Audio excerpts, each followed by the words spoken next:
وہ مسلسل آنکھیں بند کیے کچھ تلاوت کرنے میں مشغول تھے۔ صرف اتنا سمجھ سکا کہ آخری پارے کی تلاوت کر رہے تھے۔ ان کی تلاوت کرنے سے لڑکی کو اتنی تکلیف ہو رہی تھی جیسے کوئی اس پر چھری کے وار کر رہا ہے۔ اس کے ساتھ آئی عورتیں دور بیٹھ کر رو رہی تھیں۔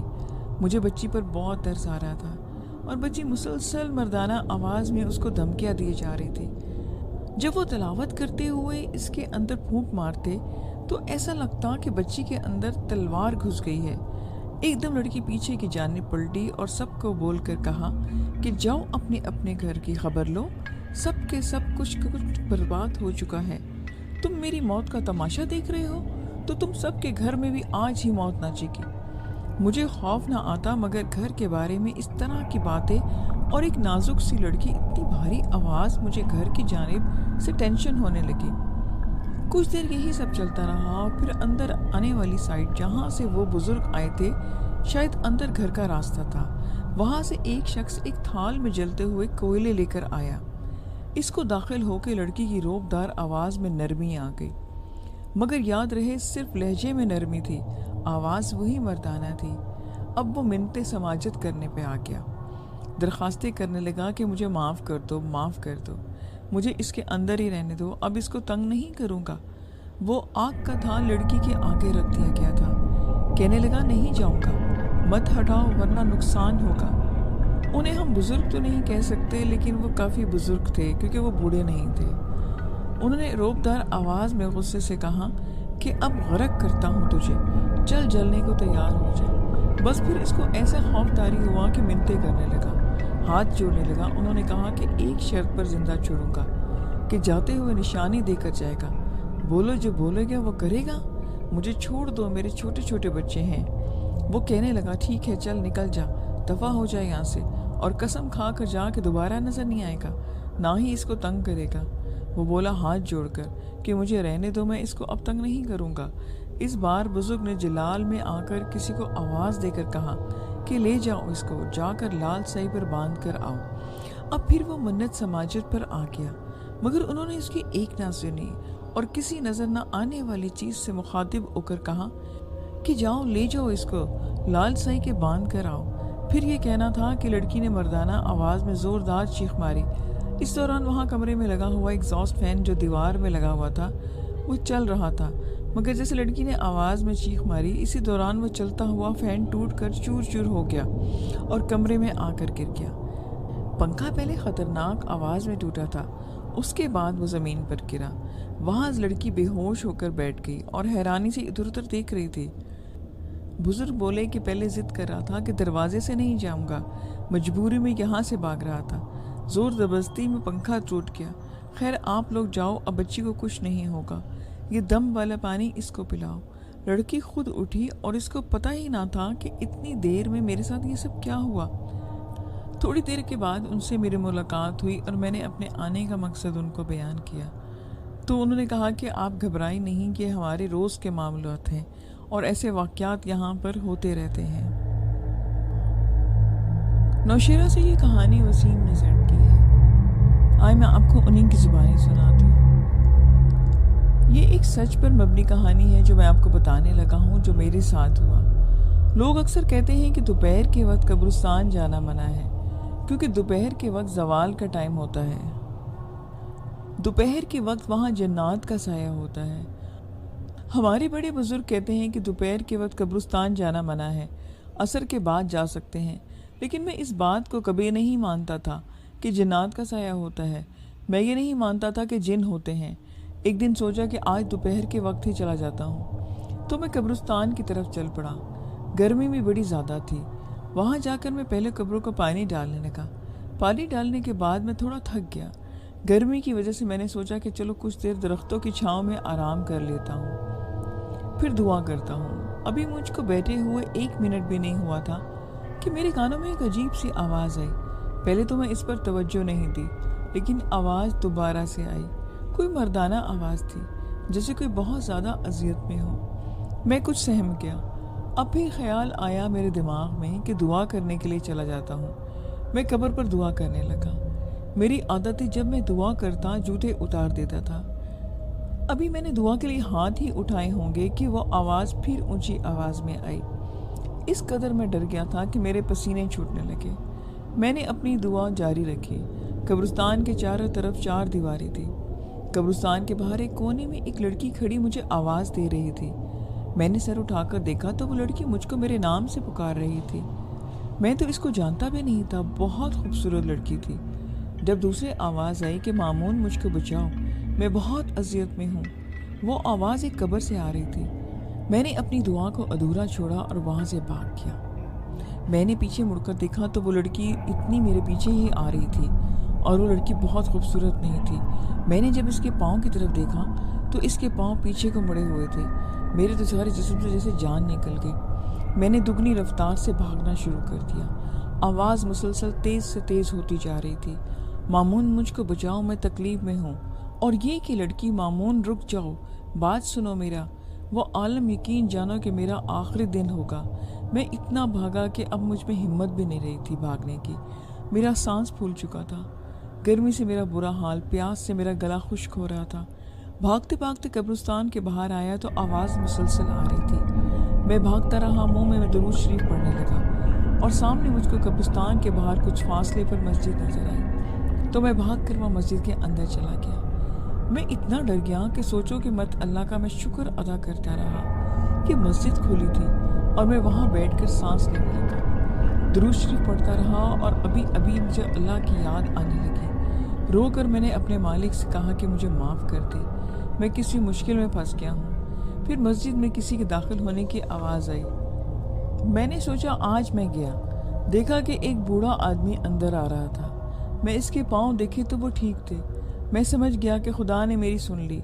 ابھی وہ بوڑھا شخص مسجد میں داخل ہوا تھا کہ آواز بھی آنا بند ہو گئی۔ وہ ظہر کی اذان دینے آئے تھے۔ میں نے نماز پڑھی اور اس کے ساتھ ہی میں اپنے گھر کی طرف مڑا۔ سرگودا سے یہ کہانی عثمان نے سینڈ کی ہے، جو کہ میرے ایک پرانے سبسکرائبر ہیں۔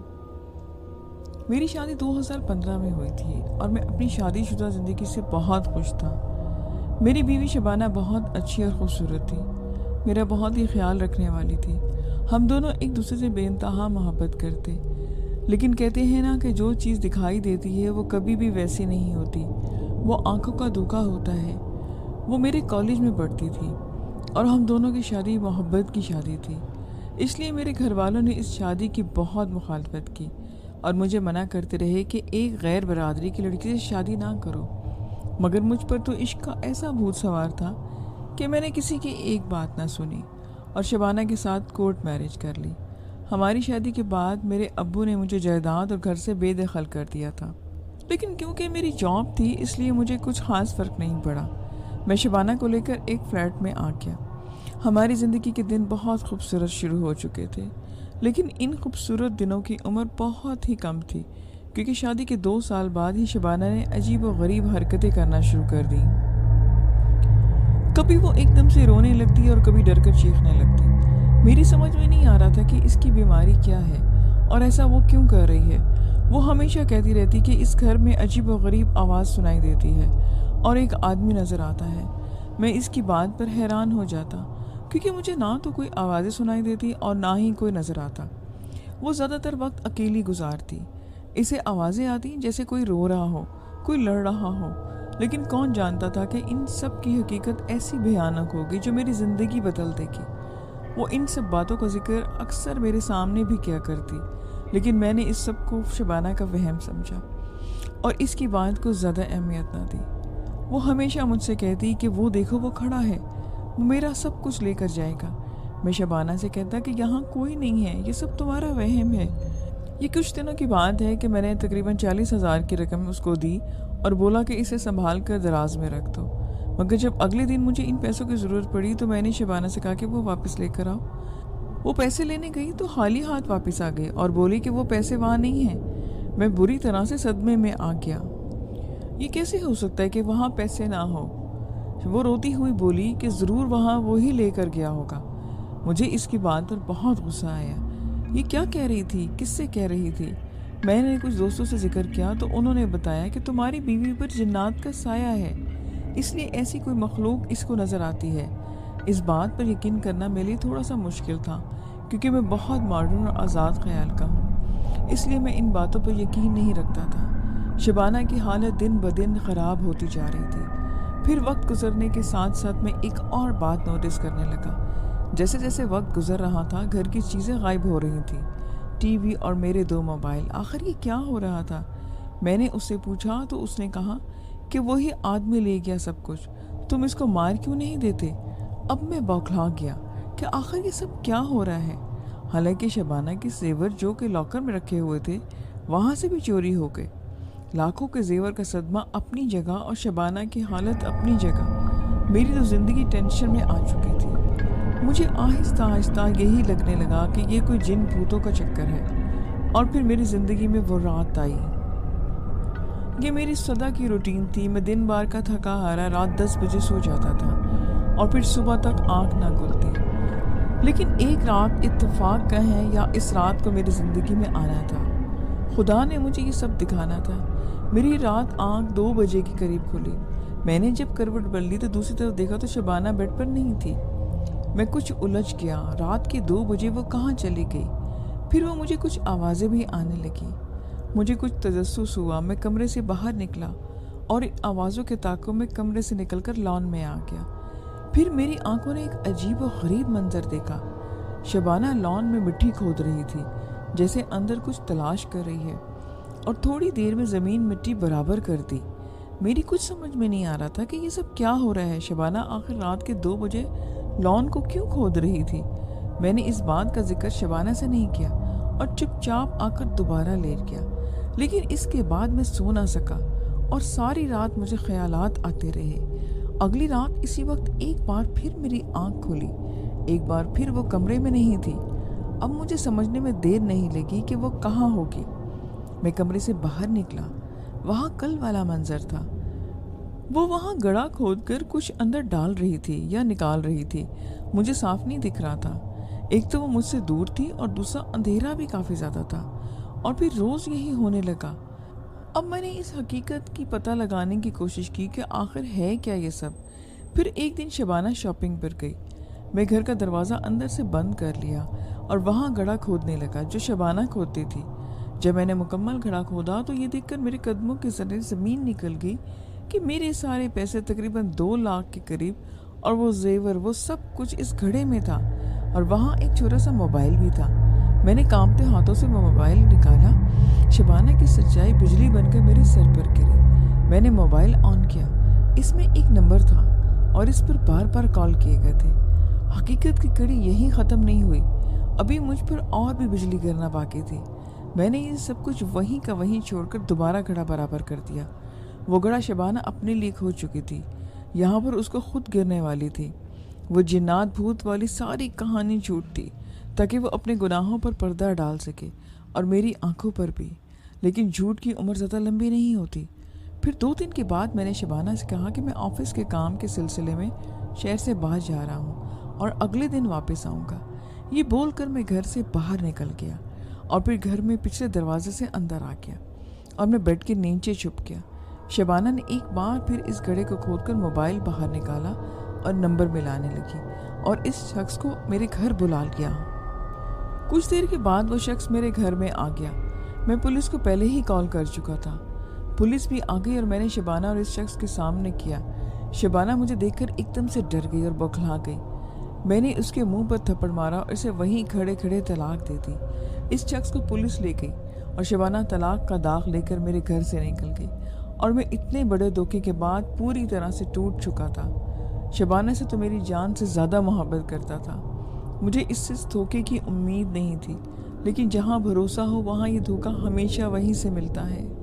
لسنرز، یہ آج کی سٹوریز تھیں۔ آئی ہوپ کہ آپ کو اچھی لگی ہوں۔ اچھی لگیں گی تو مجھے پلیز فیڈ بیک ضرور دیا کریں۔ دعا میں یاد رکھیے گا۔ ملیں گے نیکسٹ ویڈیو میں۔ اجازت دیجیے۔ خدا حافظ۔